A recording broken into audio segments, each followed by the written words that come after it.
during our conversation today, um, feel free to raise your hand or drop any notes or questions in the chat. I'll keep an eye on it. And with that, I will pass things off to Chris McConnell, Annie Director.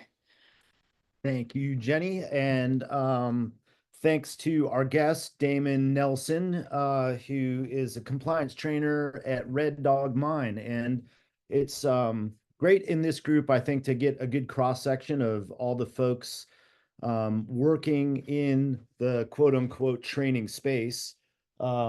And what I think is helpful there is we have such a shared sense of the challenges, the opportunities, whether we're working with individual villages, we're working with state agencies. And that's why I think it's interesting to get that perspective from Red Dog, which Damon, correct me, is it the second or third largest zinc mine in the world? I believe it's the second now. I think we got surpassed. Well, sorry to hear that. Number two is pretty good. And so I think, the old saw when we talk about workforce development and training in the state, and especially coming from the clean energy side of things, is what are the skills, what are the training programs, what are the methodologies that we need to adapt? And I think the answer is very often it's not anything particularly new. It's the same trades and skill sets that have built this state are evolving. And so learning from how other industries are doing it and making those applications is a great way to go. So Damon, I always like to kick these kind of things off on the personal note. Can you tell us where you're from and your sort of workforce trajectory from high school to how you ended up at Red Dog? Yeah, sure. So I'm a Nana shareholder. Originally from Kotzebue. I moved around quite a bit as a kid. Finished high school in Hawaii. Got homesick, left Hawaii, came back to Alaska for college at UAA. And then kind of what I mentioned there with Chris when we were talking was I actually left UAA, didn't finish my degree, and ended up working at Red Dog. And I've been at Red Dog for about 6 years now.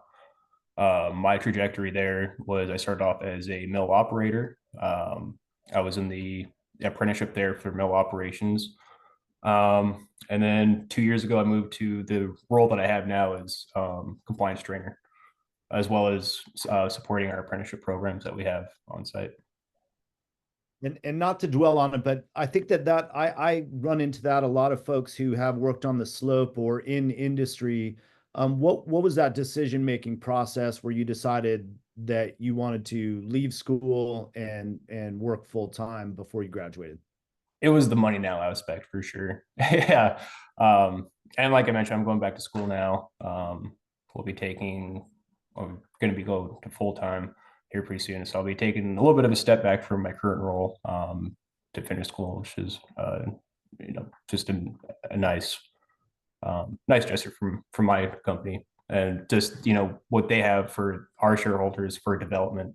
There is that strong agreement there with Tech and Nana and ensuring that they want to develop their shareholders.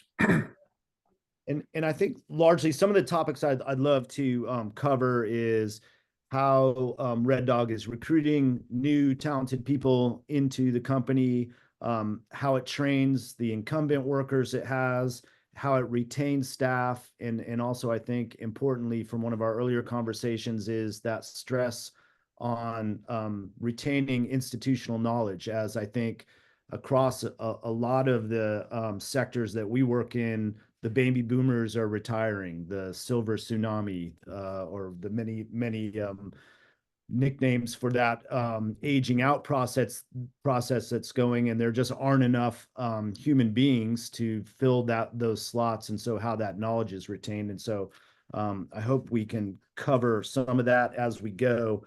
But Red Dog, can you tell us a little bit about the relationship between Nana, Tech, Alaska Tech, and Red Dog? Maybe some folks know, but maybe others not as familiar with the region. Yeah, sure. So 1982, it was Cominco at the time, Cominco, and which is now Tech, and Nana had an agreement put in place when they were starting about the operations for the mine that was going to be happening on Nana land. So, one of the big agreements there, aside from the business aspects of how they're going to pay royalties, one of the biggest things was they saw an opportunity for development of the shareholders in the region. So, Red Dog's mine, Red Dog Mine's goal is having 100% shareholder hire. That's the ultimate goal. Part of the agreement there was Tech needed to establish an employee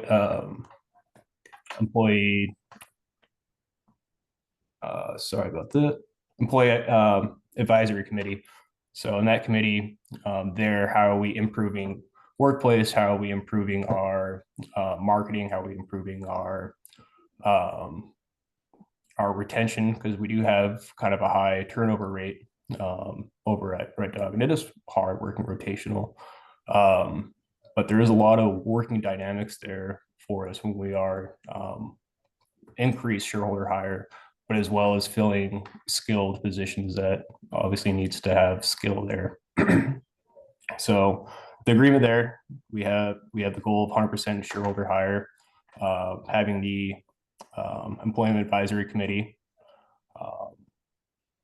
and that committee, they meet quarterly, so they're just trying to really look at the issues. We've been sitting at about 57-59% shareholder hire for probably the past 4 years now, which is, it's a pretty good number, but it's starting to plateau. So here we're trying to figure out what else can we do as far as recruiting. So this year we have a job shadow program that we opened up to the 11 villages that are in the Nana region, for high school kids to get a sense of what it is like in the industry. Typically, when we get, we do have some pretty young people who join Red Dog. A lot of times they just think driving truck is one of the jobs at Red Dog. So they always just want to say, oh, I want to drive truck. I want to, be a haul truck driver. So the job shadow program, it's a 20-week program. Each week they spend a week in each different department. So, maybe they didn't weren't aware of what an environmental technician does, and maybe that's what they want to be, or maybe they want to be a millwright. So that job shadow program is going to open up the doors and say, hey, there's many trades out there that's available. And I think that I want to circle back to the job shadow program here. And I think that it's, again, many of us in this training space are looking for the hub or regional approaches. And a lot of that is career visibility. Obviously, Red Dog, has the advantage of so many community partnerships. And I think I looked this up. I think it's like responsible for 80% of the Northwest Arctic Borough's revenue. I think it's, over $100 million distributed to employees and shareholders in the region. And so you have that built-in advantage of visibility. This shadow program, I think, is an example of industry, being in a position to implement a program and hit the switch on it. And I want to get into that because I think there are some interesting lessons learned, certainly from my end, that might be applied somewhere else.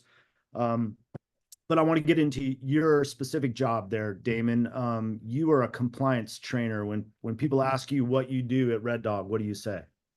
Yeah, so one, providing safety and supervisor training that falls, broad amount of classes there. Another big thing, our responsibility is providing MSHA training. MSHA is probably one of our biggest time commitments.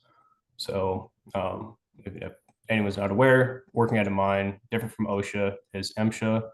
Under the DOLs, we do have to have some specific training requirements regarding those laws and regulations. So MSHA does take up quite a bit of our time, but outside of that, satisfying company policy, as well as we have a strong safety commitment and safety culture at Red Dog. So training there is another big component for us. Does that answer your question, Chris? Yeah, it does. And I think that, again, looking at the recruitment for folks that want to go the apprenticeship route in the state. It's, I think, important to know that for every 2 apprentices, you have to have 1 journeyman. So that's somebody with, I think, at least 5 years of expertise in their field.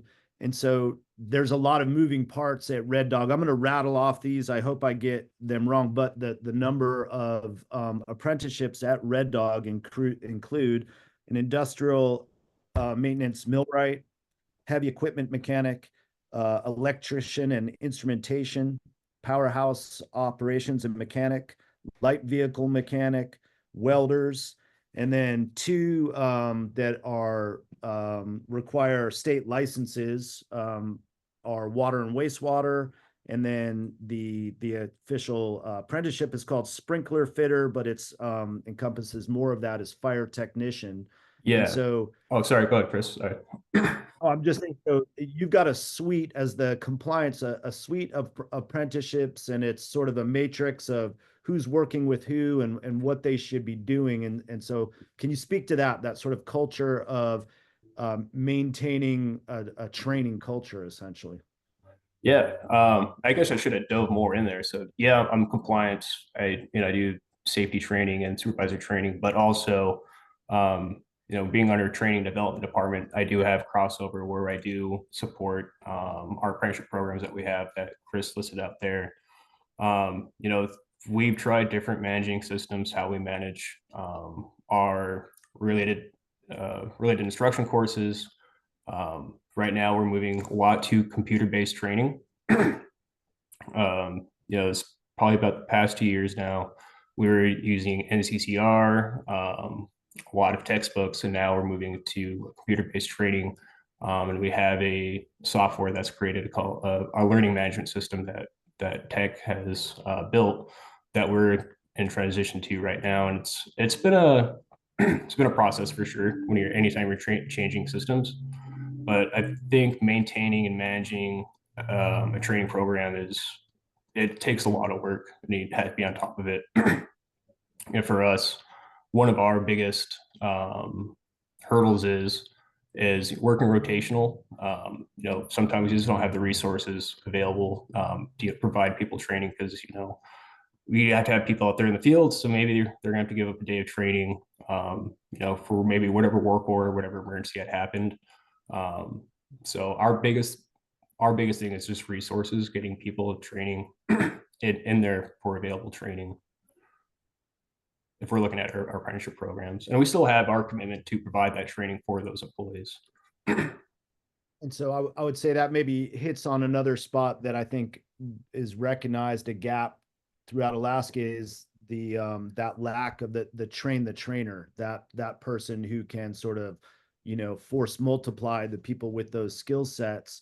What is the sort of demographic of your journeymen? Are they, have you already seen that sort of exodus as retirement, or where are you in terms of skilled journeyman level?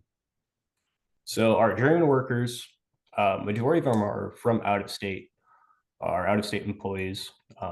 We do have some shareholder journeymen, but I don't think Red Dog is the only one that faces this problem. Is the turnover rate and having people actually finish these apprenticeship programs. If I was to log into our Rapids account, we have a lot of people that we have holding, hopefully, to get them back in the apprenticeship program.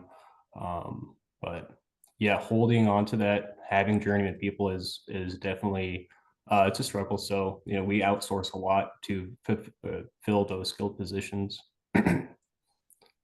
And at a cost, right? Yeah. I think that a company maybe a lot of folks are familiar with. I knew of them, but I didn't realize their role at Red Dog is I think is it a Norwegian or Wärtsilä? Wärtsilä, yeah, huge. Yeah, we contract with them quite a bit, pretty extensively. We use Vasa 32 engines. It's one of Wärtsilä's, it's a pretty big engine. So us being in a remote location, we have 8 of those engines, those Vasa 32s. And from there, yeah, we bring on Wärtsilä. They do 6-week hitches, and they're definitely not cheap for sure.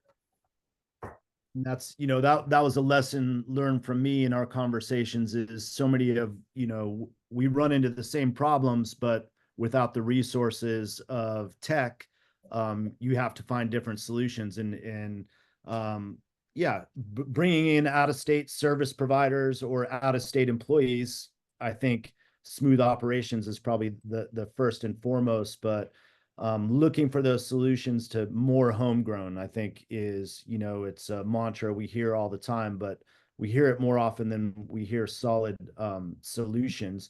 Do you have a sense of, does Red Dog do their own recruitment? Or is that Nana that's doing the recruitment for you? Or do you have any insight on what those efforts are to get the word out to, I would assume, first shareholders, and then presumably a preference for people that live in the state? Yeah, of course. We do have our community relations group.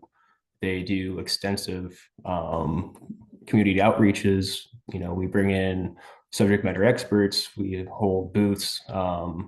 But yeah, um, our recruiting is something that we've been really trying to tailor up. And we've had a bigger initiative to have shareholder development these probably the past 3 years.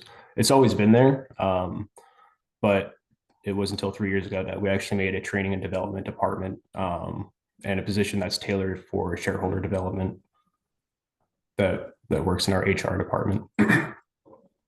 And do you, again, I know that you grew up in COTS, but then moved to Hawaii and stuff. Do you have a sense of, is Red Dog like in the back pocket of a lot of people, like maybe I'll go to Red Dog, or is it interfere with subsistence in a substantial enough way that it's not an option? Or what is your sense there? Um, so shareholders, yeah, Red Dog is always in the back pocket. I hear it all the time, whether it's family relatives or whatever. They always say I could fall back. I could just go work for Red Dog when worst comes to worst. Which it was an option for them. But the subsistence, I mean, yeah, we want to make sure that we protect the environment. So we do have a stewardship agreement. And then part of the original agreement is ensuring that we are preserving culture. We are having minimal footprint when we're talking about, our wildlife up there. So we have a subsistence advisory committee as well. So it's a group of hunters from the region. You also have your elders there. So for marine mammals, so when it's whale hunting season, we'll work with NANO, we'll work with the subsistence committee, say, hey, there's migration coming. We're going to hold off our port operations, bringing any barges until we don't see any more beluga or seal, whatever may be coming through. And another one for us is our port road, 52 miles crossing through there is the chance of running into the porcupine herd, caribou. So we also have things put in place there, all our policies put in place if we do come in contact with migration. So yeah, so subsistence is that was a big concern before the 82 agreement. It's still a concern now from some communities or some members in the community.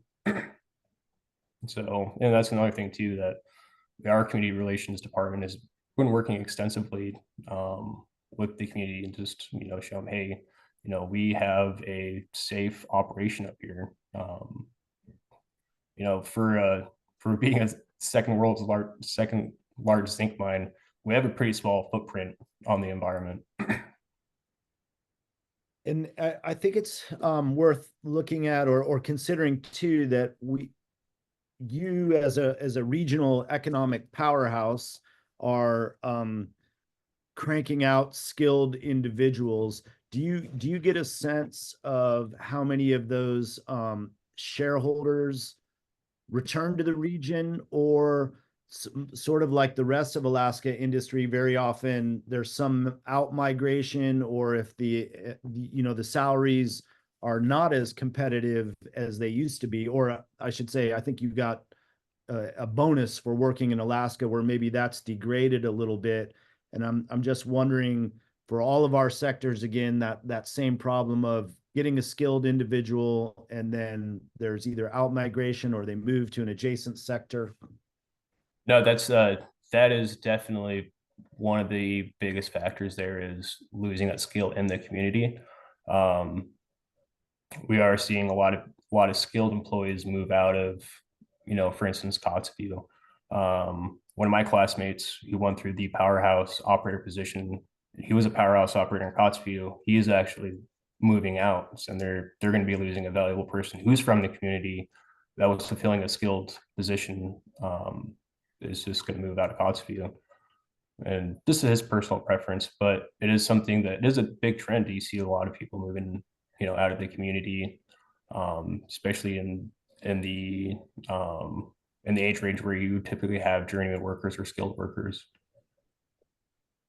And maybe not as a tech Alaska or Nana spokesman on this one, Damon, but what's your instinct as when you look around and you see the folks that are developing employable skills and progressing that way, what do you see a commonality, or is there something we can take from that to say, okay, how can we foster that? Was it they were a good student all along and that was going to happen? Was it someone turned them on to the career pathway? I think we often see through most of the ANCSA corps that there's like a relative connection. If an uncle gets that great job, it's quite visible, the salary's visible, and there seems to be that pattern. But I'm wondering what sort of ideas or thoughts you have in that realm. Yeah, and it's a risk, right? When you're investing in someone for their skill set, say from entry level to all the way through journeyman. All of a sudden, you think you're going to have a great journeyman worker, and all of a sudden they say, "Oh, I'm actually going to go work here. I'm going to go work over there." It's always a risk, but I always think it's a risk that's worth to take because maybe they do want to stay, or maybe maybe they are happy with where they're at. Yeah. But yeah, I don't have a definite answer for that other than I think it is always going to be a risk, but I think it's worth the investment. Yeah. I do want to return to that job shadow program that you had mentioned that I think is really innovative there. And the process that Red Dog went through was informative, it sounded like. And who was the consultant firm that came in and did what's called a DACM? Oh, so we contract with WIDS, WIDS. I believe it stands for Worldwide Instructional System Designs. So we went through every position at Red Dog.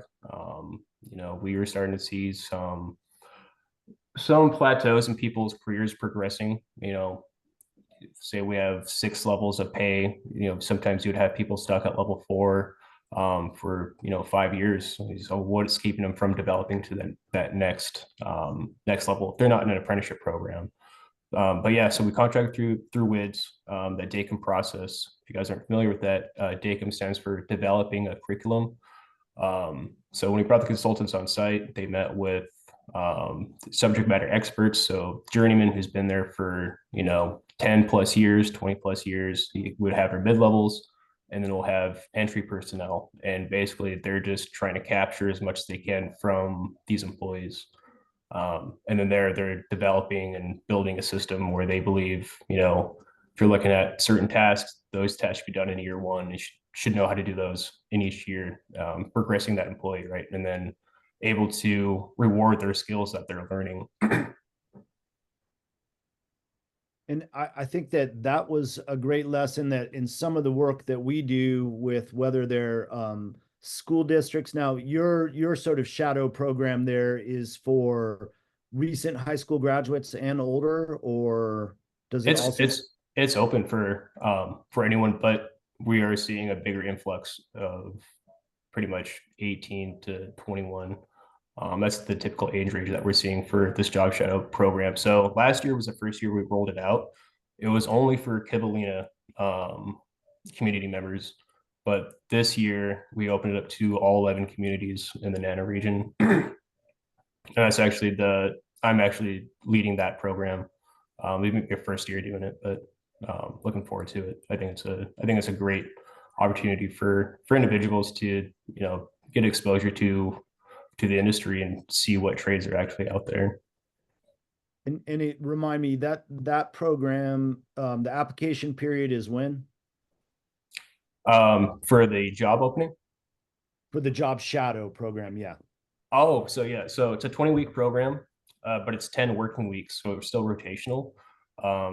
But for a lot of these employees or job shadowers, it's pretty much going to be their first job or probably first time working rotational.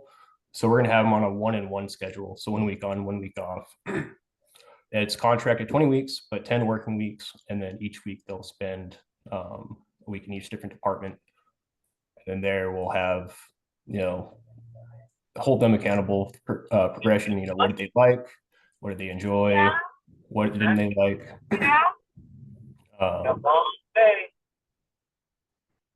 Think got a little Got the family mute. background. Sorry about that. I No got worries. quick on the mute button, but not quick enough. Somebody's got a job shadow going at home. Yeah. So So 10 working weeks. They'll spend a week in each department, and then they'll have a checklist and then the supervisor are also going to have their checklist for that employee. And there's another opportunity for, these, I don't want to say kids, but, these employees, these early employees, entry level, they're getting a sense of what a professional job does feel like. It's something that we teach in our cultural training is, the importance of time in a professional setting versus in the community. Something that, we see a lot. And then when we talk about Nana's values, when we talk about subsistence sunning, people are staying up till 2 o'clock in the morning, 4 o'clock in the morning, and not waking up till 9. So time isn't really a big thing for us. But making that commitment to being an employee is understanding that you do have to be on time, you do have to be here. So that's another thing that we're working to, bridging that gap. And you mentioned this is the second year of the program, open to all 11 communities. Jenny and I are working with a few different entities to sort of explore that, connecting high school students or graduates to career opportunities, whether in their region, in some cases in Anchorage. And I'm wondering, I'm interested in what we can kind of pick your brain there. What is the sort of vetting process? What does the application look like? And how many did you get when you turned it out to 11 communities? Oh man, we well over 30 applicants. We kept the job posting very general, very generic. I could pull up the job posting here pretty soon if you guys would want to take a look at it. But it's just very general, very generic. And then the interview process, the questionnaires, another pretty general topic too. Just really just trying to understand them, what their commitments to safety are, and then asking what they expect from us as well. And so there's a written application, and then there's like an interview. Yeah. And then unfortunately we budgeted for 6 positions, so 6 job shadowers we'll have. Wow.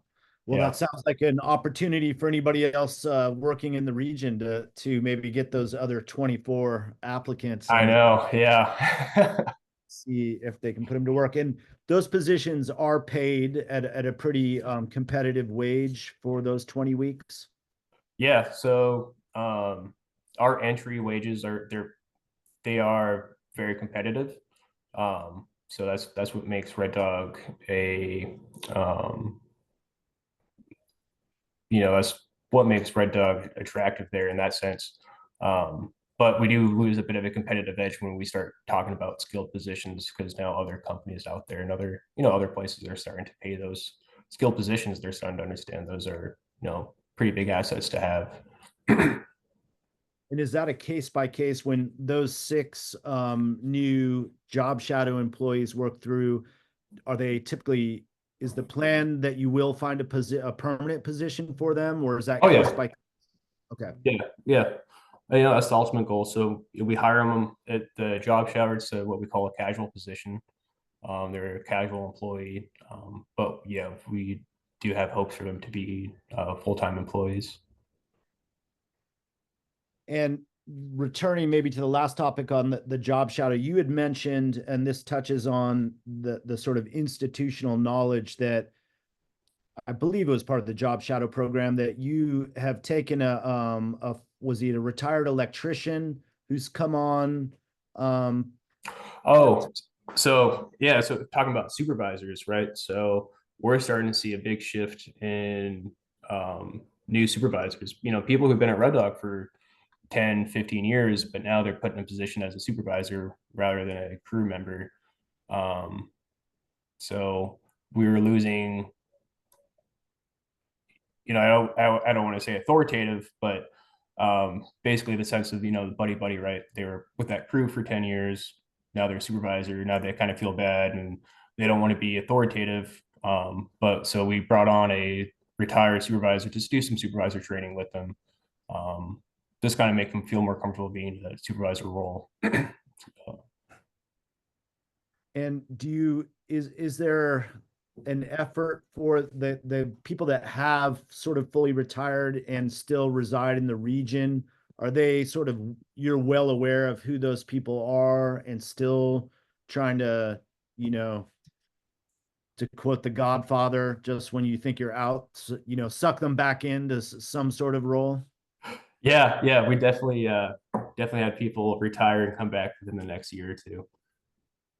Good. And I just want to touch on this. It goes a little bit back to some of those what you were saying about the sort of cultural lessons, professionality. What do you see in terms of challenges that we see across the state in terms of drug testing, soft skills?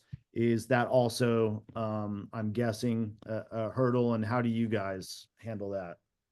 Yeah, so yeah, obviously we do pre-employment drug testing, um, but marijuana being state legal versus federal legal, right? So it still can be under the influence. So on site, we're starting to do saliva tests now instead of urinalysis. Well, we still grab a urinalysis sample that gets sent out to a lab, but we also now starting to do the mouth swabs. We're starting it slower process, but the company is starting to say, okay, people, obviously you can't tell people what not to do on their time off. We just ask you not to operate machinery or anything under the influence. So alcohol is easy, right? You can utilize a breathalyzer. Um, that's just the downside with THC with weed is, it can stay in your system for, 3 days in your saliva and still not be under the influence. So yeah, the drug testing thing is definitely a hurdle for us because you're starting to see more of a trend of people utilizing marijuana. Um, uh, but the big thing, like culturally getting people on board, like you say, you kind of see in the communities is just getting that initiative start, right? Um, and sorry, Chris, what kind of, like, do you have a company in mind? Do you have like a No, I've training heard from, I program? think, like some of Partners for Progress. They do a lot of the same kind of, like, that you mentioned, time management, financial management on the front end, making sure your bills are paid if you're 2 off 2 week, and even like the family management, that you're not available during working hours to your husband or to your wife. So just curious if that is sort of in line with a lot of the other industry and agency folks we talk to. Oh yeah, I believe so. I want to run through a couple of the apprenticeships, and I'm just curious, as far as skill sets, what is the hardest to find? And I shouldn't say easiest to find, but what is maybe less hurdles? You'd mentioned something like, I didn't realize there was an apprenticeship till I talked to you, called sprinkler fitter. But when you dig beneath the surface of that, and they're really a fire tech, that one seemed to be like, we have some folks here that are with state agencies that are hiring remote maintenance workers, which, are unicorns, multitasks, skill sets across the board. And that sounded to me like okay, that's a tough one to fill or a tough one to retain? I wonder if you can speak It's specific. Yeah, so yeah, the sprinkler fitter, pipe fitter, for fire systems is that's one of the positions that we are having trouble fulfilling. And the reason being is because the fire tech position at Red Dog is we're asking the individuals to do a lot of things, right? So we're asking them to maintain sprinkler systems, we're asking them to maintain the fire pump water, we're asking them to maintain all the fire suppression as well as all the fire extinguishers. Uh, we use ABC dry powder. We're able to reservice our fire extinguishers on site. So they do fill a lot of trades there. Typically, you would have someone who's just dedicated just for sprinklers, then you have someone who's just dedicated for your alarm systems. You know, it's something that's kind of broken up. Red Dog, when we have our fire technician, they're pretty much all those in one. Um, so finding those individuals who one has the licensing for it, and then as well uh, as well as working at Red Dog.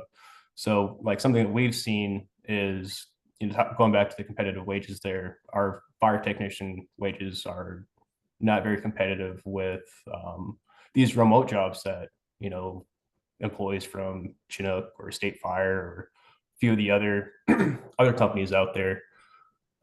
Always really I know that's because one of my buddies has worked for Chinook, now works at Red Dog.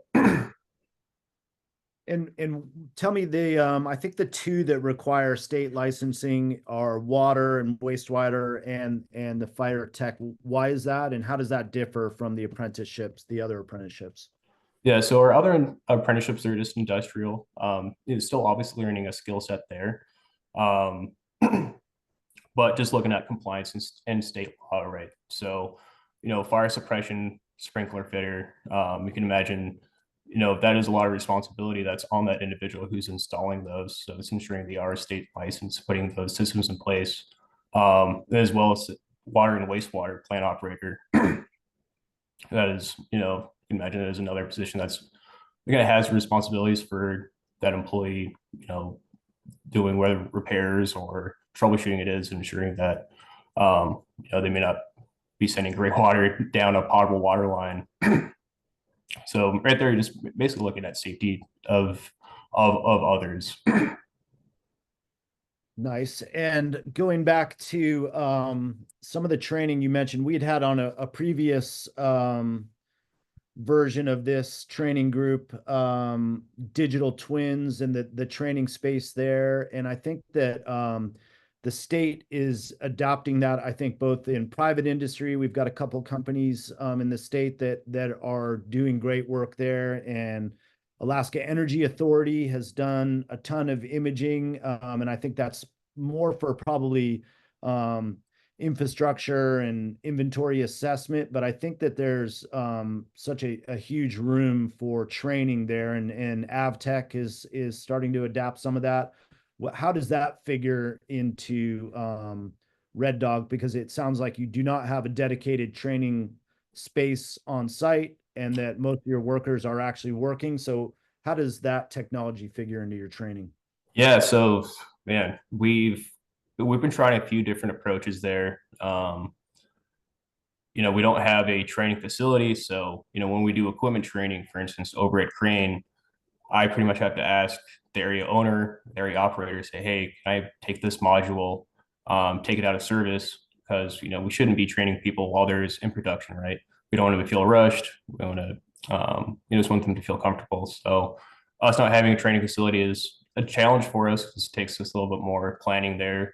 But going back to that, we wanted to try VR systems. We brought in a imaging company, took some images of our powerhouse facility, and then there we're going to implement it into VR. But that just didn't get approved, so we moved to what we call Amatrol. Maybe some of you guys may be familiar with Amatrol, but they provide some pretty cool modules, physical modules where the employee doesn't have to be out in the field to work on some circuits or work on a hydraulic pump. So we just got those this fall, and we're using those for our maintenance apprentices, and they like the systems quite a bit. And they don't take up that much space. They're kind of bigger components, but you could still fit them in a smaller training room and still be pretty effective. Interesting. It'd be interesting to get you in a room with some of the Bill Price I see is on the line here and the AEA folks and what they're doing in that sense, because I think that that is the real commonality across industries is that, you know, it's the digital twinning presents not a pure solution, but an approach to the big logistics challenges in our state there. Um, I think we might wrap up a little early, but I'm curious as I think Red Dog was in the papers as kind of similar to Hill Corp, saying that our gas reserves in the inlet are there's a horizon on that. And so 2035 still seems a long way away, but I suppose in the natural resource world, it's not. So I would guess in terms of the workforce, is that an opportunity? Is that an opportunity that may be lost with when you consider Red Dog's been operating for what is it now, 40 something years? Yeah, I started production in '89, I believe. So yeah, a little less Yeah, than that, a but little less than that, yeah. if we think of, I think I read somewhere that like 70 plus Nana shareholders have gone through to become journeymen. And so obviously, you know, as a economic engine, but you've also been generating a skills in the region engine. And so if Red Dog is sunsetting in the next decade, where do you kind of feel that talent pool goes? Are you bullish on resource extraction in the state? I think that's again, not a long-winded question, but so much of clean energy relies on natural resource, or there's that yin and yang there. But I'm curious, what's your opinion or crystal ball on Yeah. that? Yeah, I think going with the renewable energy approach, mining is starting to pick up, right? So like, you know, for instance, to make lithium ion batteries, you need graphite. Outside of Nome, there's that graphite one project, Graphite Creek. And then Boronite too is another one that's in the Nana region, still in the exploration phase. But I'm hoping, you know, our employees that we've developed, you know, stay within the region. But you know, wherever is needed is needed for them. So I'm hoping they do stay. What I think will happen, um, I think they'll stay within state. I think some will go back to the communities. Um, but yeah, it's a tough one. Thought about it quite a bit. And maybe that's we can sort of close and if there is any Q&A, I'm not sure now would be a good time if you had any questions for Damon to pop them into the chat. But Damon, what are you had mentioned maybe some of your plans in going back to school, and I think, you know, closing with that personal workforce trajectory. I'm always interested in hearing where people's careers are moving and where their skill sets and talents take them. So what are you thinking for yourself? I'm thinking, you know, my goal is, you know, to be either general manager or an operating manager, um, where it may be. It's just what my skill sets I believe in and is I'm pretty confident in my managing. So, you know, working with tech, you know, I will go back to school full time. But my commitment there is to go back and work for tech for 4 years. At this mine or another, tech is obviously has a worldwide reach. Yeah. You know, when I was having my work development talk with our manager, there was a few possibilities that were out there. It was secondment. I can go work at another tech property for 2 years, um, getting a mentor, or going to school full time. So there was some options there for development. But yeah, tech does have some other properties, a few in Canada, and then QB that we started in Chile. Well, cool. Well, Damon, I think it's been great to hear from you, and really, I think Nana is a leader in the state, not just ANCSA's. In I think, I've talked to some other of your VP workforce development folks and how you recruit and onboard people into your construction companies. And I think those models are great to hear from, and whatever lessons we can apply to our own work, I think are hugely helpful. So, Damon, I'm gonna turn it over to Jenny. I think there may be a question or two popping up. Yes, got a couple questions. Um, so any lessons learned so far from your transition to online training? Yeah, so one thing is keeping our employees engaged in the training.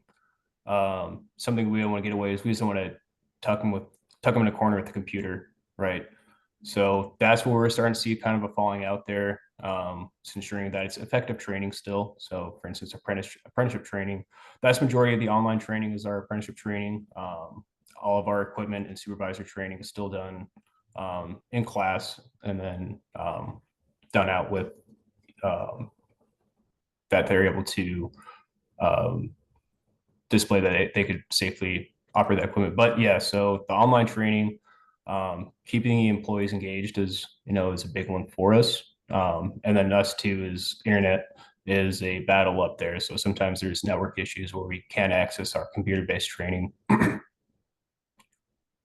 And is there anything that Red Dog has done in terms of training, recruitment, or work schedules?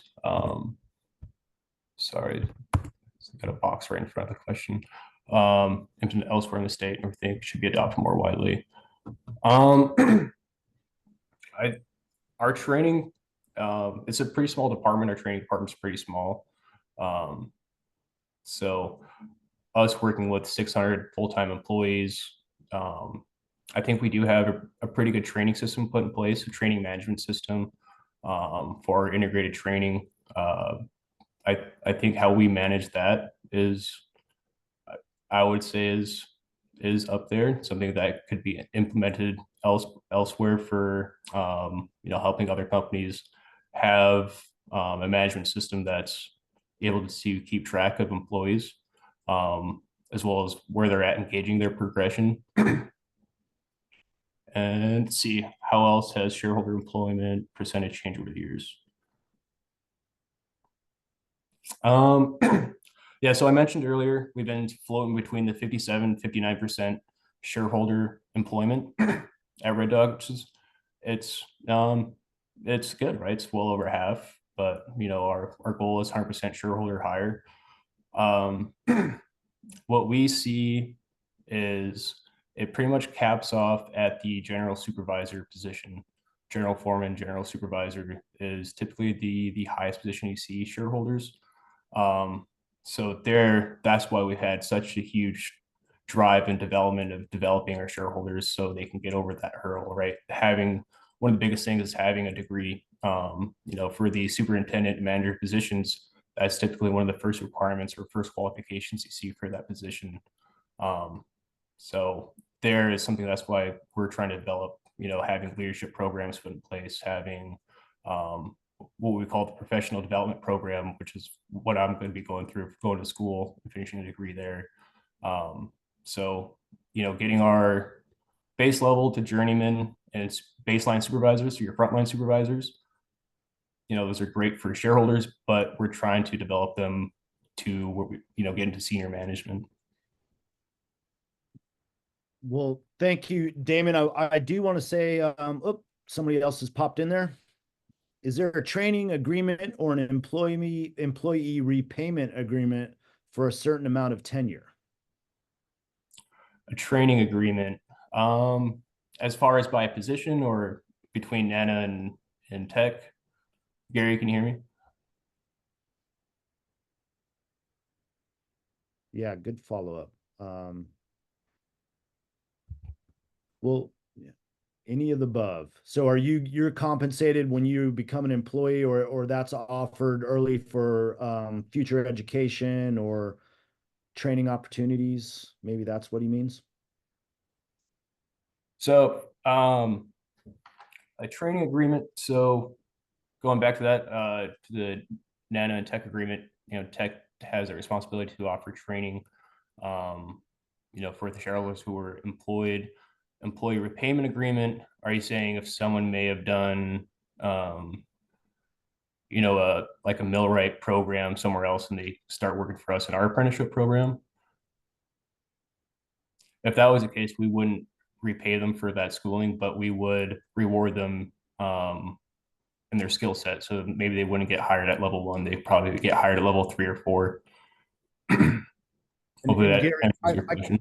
we can follow up with you, Gary, and clarify some of that. I want to, in the interest of time, I know Jenny has some closing announcements, and Damon, just want to say a huge thanks again.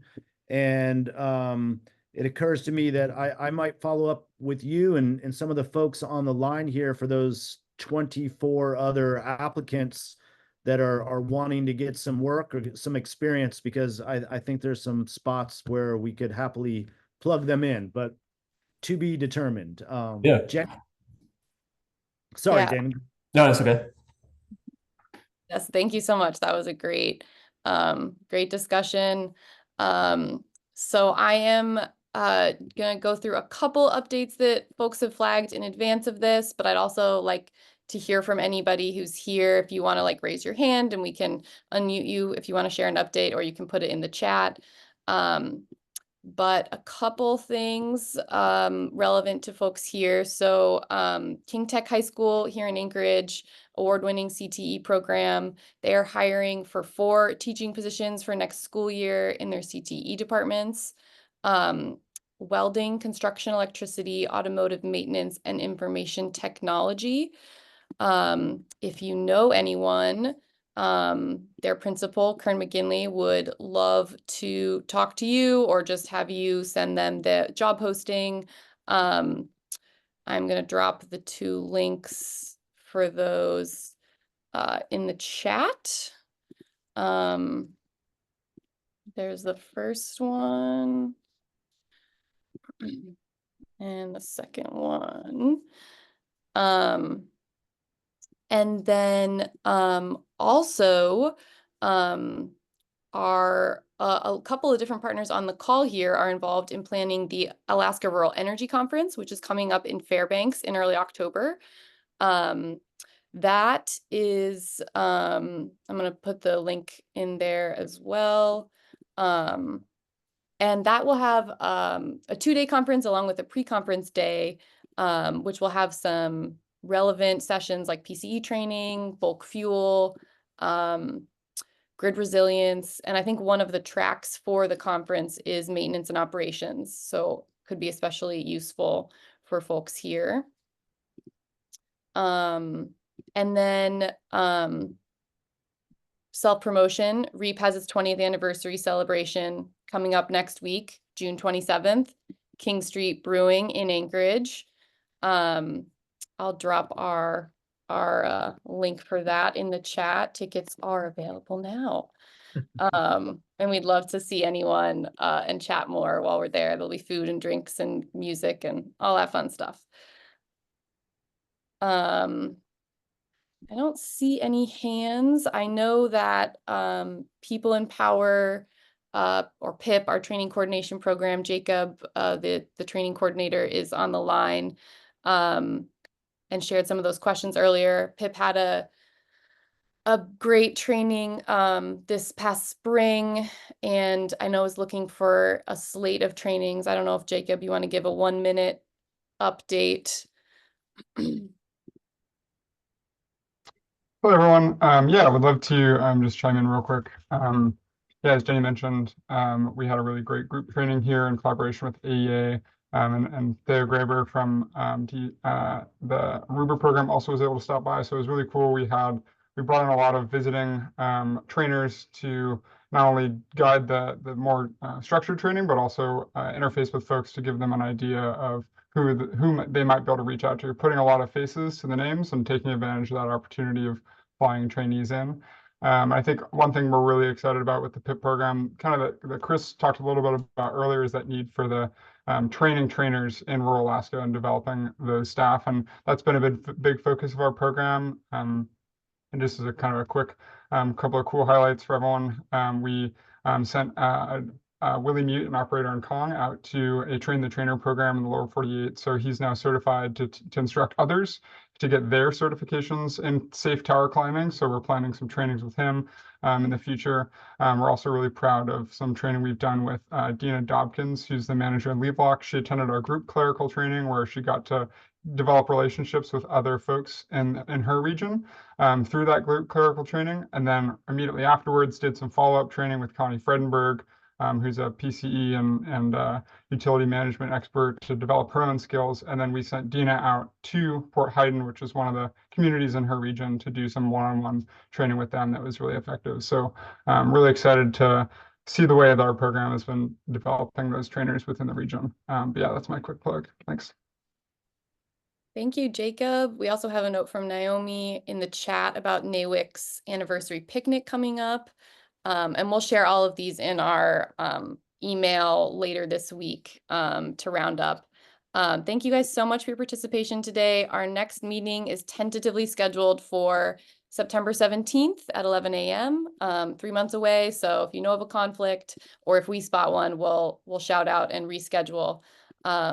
Yes, thank you so much again, Damon, for joining. And yeah, hope to see you in another call in the future.